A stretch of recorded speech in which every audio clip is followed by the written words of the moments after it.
So after the service was over, one of the old colored women come around to him, shook hands with him, says, "I want to tell you, Brother Chitlins, that was the best sermon I've heard in a long time." Yeah, Chitlins was better. They told that on him. Of course, I don't suppose there's any truth in that. Wait, back when you were killing the hogs, you really didn't have that much refrigeration, did you? Oh, we didn't have any. No. Okay, so We you didn't had have any. We didn't have So any. how'd you keep it? I know you smoked Didn't it. have any electricity or You sure didn't have a refrigerator? no refrigerator, no freezer, no nothing. Then and my dad used to. He'd lay this. Of course, always kill the hogs when it's cold. My mother used to say the very coldest day in the winter, that's when he wanted to kill hogs. But it'd always be cold, and he would, what they call block it out. Like the front and the hind leg, they'd cut off the front leg and the hind leg, and then that'd leave the side of the, what we call our bacon now, side meat. You just kind of block it out and lay it out on a scaffold or something you would always fix, for it. Just spread it out. Let it lay overnight. To chill down. Let it chill out real good. It always be, as I said, real cold weather. And building outside, no heat, nothing in it. And it'd be chilled out good the next morning. Well, then they'd go in there and they'd cut off what they call trimming. Those parts that probably go bad. Isn't that what it's called? Yes, like that's right. The rough hangs part. from the ribs. Smooth up the hams around, like you buy Holden. And the same way of the shoulders, the front legs. And they would use all of that. And they was fat on the entrance of it. They'd take that off and use that fat that they cut off the ham, the fat that they cut off the shoulder, and a lot of times streaks off of the sides, what we call our side meat or bacon nowadays. And then they'd cut that up, hack it up in little pieces, and make lard out of that, you see. The fat that what they we call taken wash off tail, of grate the the thing out in the yard, build a fire around it, and cook it and make the lard.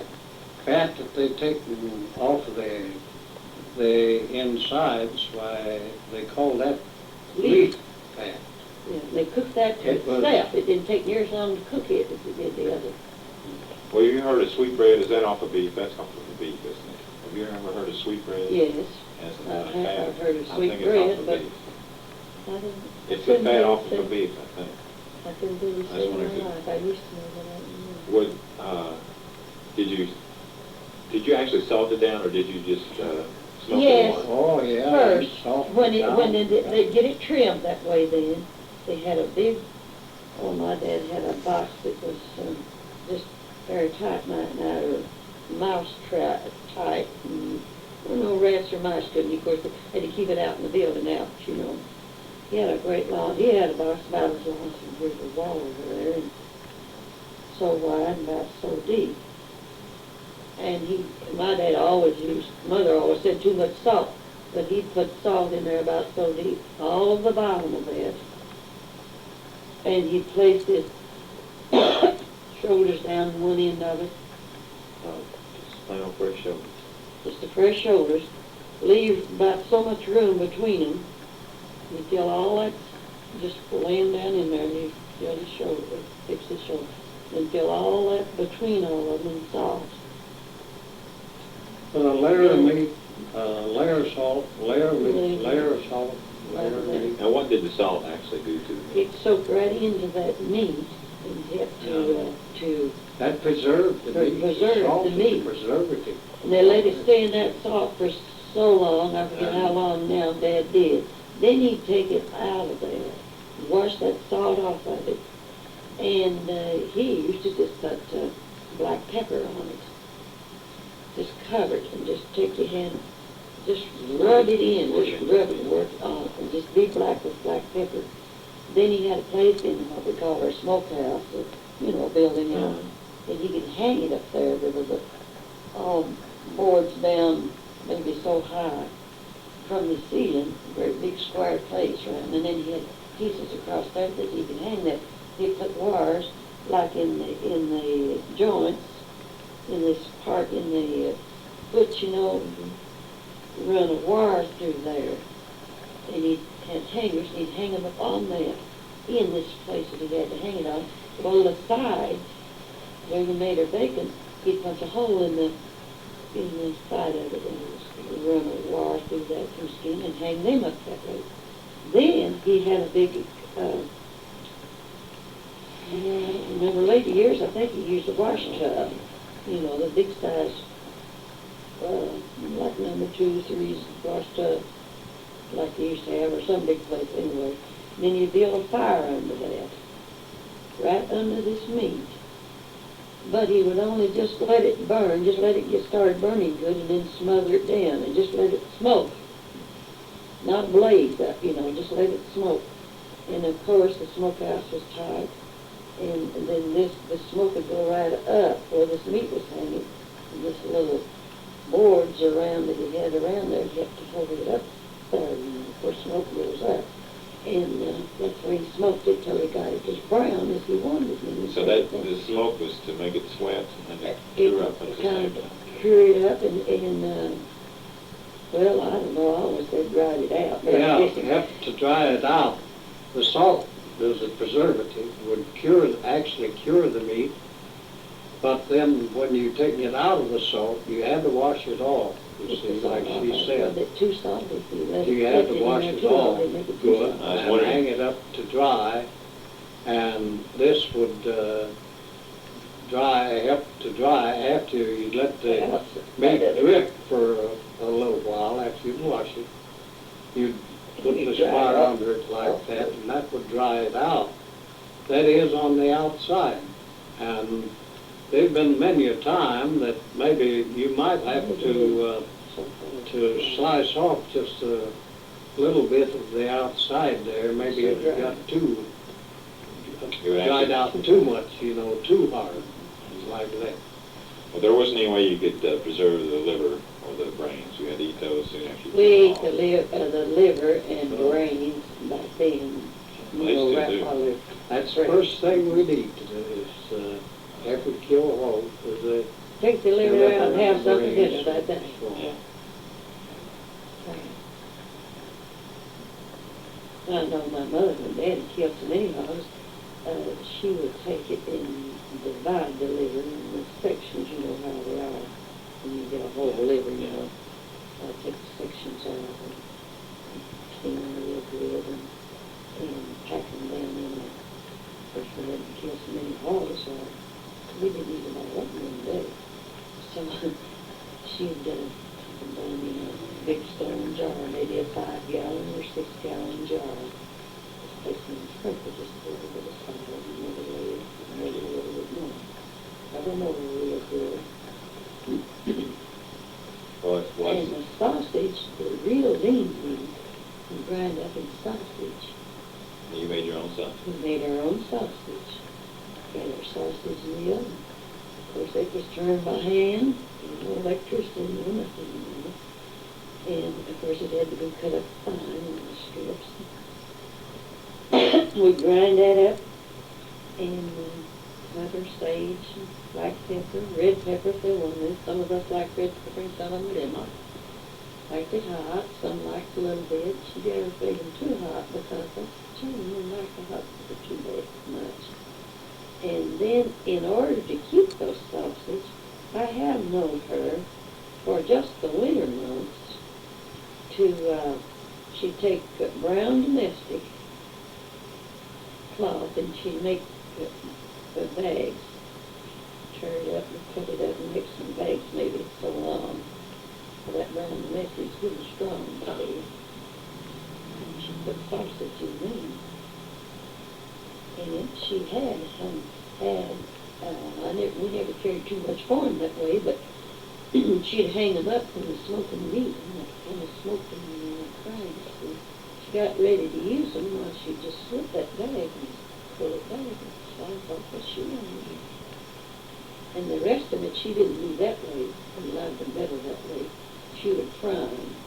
Not really. fry them and put them up in crocks. We had crocks back then, big 10-gallon jars, you know, and like that they Big stone they would fry them and put them in there and fill that, cover that with lard, you see, as Well, they grease it to fry. put in there, and Grease it. you could have sausage for the next summer then. You're saying you would fry up the sausage Fry it to keep it, and then you'd put it in the jars, Yeah, put it in the big stone. and that's what you would keep them in. I know my mother took 6, maybe 8-gallon jar of them. Now, would you pour hot lard over Hot on it? grease, just she'd have, of course she had an old wood stove, what my mother always, she never had anything else, wooden coal stove. And she'd have the whole top of that stove with frying pans, and going all the time, be 2 or 3 of us over here making them out in little biscuits like, patting them down, and one standing at that stove, turning them, not letting them get too brown, because if you, and then she had her jar sitting there, one frying pan to get through, she just stuck grease, sausage and all, place them down in there smooth, and that grease that come out of the sausage, she never liked them too lean, she liked them with enough fat in them to fry them good, you know. She dumped that hot grease and sausage in there, that was just till she got that jar full, or till she ran out of sausage. And then, when she got that jar full, then she had big, something like dinner plates or something like that, she put down on them. And this grease, of course, if she didn't have grease enough to come up over the top of them, she'd add more to it, put some of her lard and put it all over the top of it. That like a seal. It would And seal that it just off. sealed them off that way, you see. Then she'd take real heavy cloths, clean cloths, and tie, of course, there was lids to them type of jars she had then, stone jars. And several piles of cloth and put over that and tie it real tight. And then she always had her homemade wooden, she said on that stove that if the rat got much more calcium, it couldn't cut into it, eat into it. And it was rockling on top of it, but it couldn't knock it off. Couldn't knock it off. Well, okay, like next summer, when you got the jars out, how would you get the sausage out of the jar? Well, you You just take your spoon and pull your grease back off of them. Just Get dig out out the what amount you you wanted, wanted. you see, and leave the balance in there. So, But now, when the real hot weather, like we used to have, 110 in the shade back then, if you let them stay over the real hot weather, you didn't use them, they'd get strong. Yeah, they get strong. because of the heat. Yeah, because the heat would melt this grease, you see. And you take, even lard nowadays, you let it sit out in the heat in the hot summertime, they get strong as a matter of good.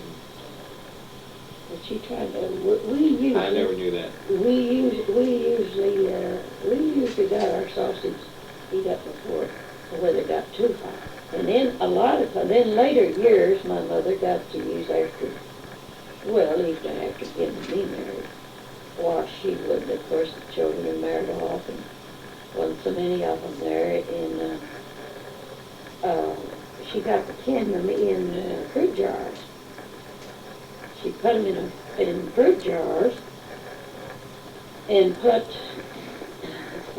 she placed them around in the fruit jars, and then when she got the jar full, before she sealed it, she'd pour in hot grease, enough to come up in the jar about that pour. Then she'd seal it up real tight. Then she'd turn that jar bottom side up. Let it be on its top, stand it on its top. And when it got cold, that grease had the whole top of that seal. Yeah. She got to doing that for later years when the 2 younger brothers just been home. And I don't know, she done every way she could to clean up, had anything to buy. Except none of us cared for coffee excepting her when we was growing up. And she would, we had coffee and sugar and salt, and we raised our sweet potatoes and mashed potatoes. Well, was We- coffee we- expensive back then? No. Expensive thing. An expensive thing.